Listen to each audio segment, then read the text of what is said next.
Sky News has been trying to re-engage with the younger part of the electorate through our Stand Up Be Counted campaign, an opportunity to try and give young people a bit more of a voice and at least perhaps pique a little bit more interest in politics and try and get them to re-engage with the process. To that end, I'm joined by two of them, Sarah Jane McDonald and Fraser Stewart, both of whom, I imagine, are incredibly excited being here on election night. Sarah Jane? Yes, I think we're actually at the heart of it in here. I mean, the only thing we need to do is walk through George Square and see people campaigning every second weekend and realise people are now standing up and really campaigning in what they believe in. And I think the change has really happened post-referendum as well.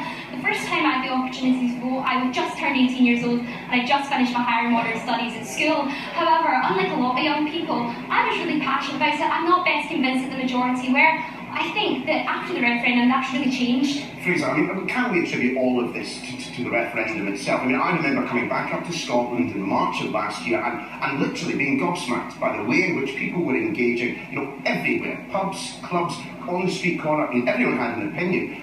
There are quite a lot of people who disagree with each other. Yeah, of course, I don't think the referendum is solely accountable.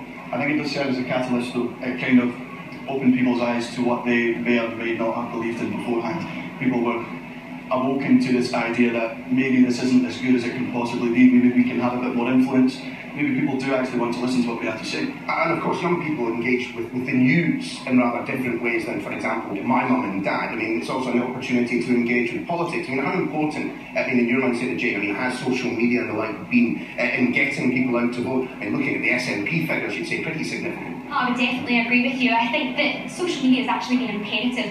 Played a key role in influencing the younger generation as well.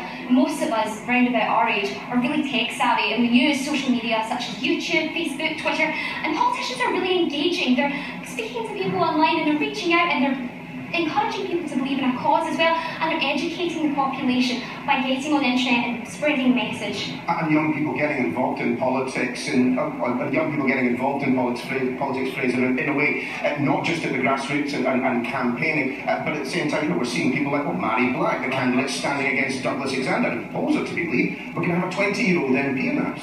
It's unbelievable. To be honest, I think that's the best way to lead it, is to get young people not just involved in campaigning, not just forming opinions, but really taking a hold of things and getting active and telling people that we can do this too. We can be heard, we can sit up there with the big guys as well. Fraser, Sarah Jane, thanks very much, and I hope you'll continue to support the Stand Up Be Counted campaign as it carries on. So from Glasgow, let's head across the water to Belfast.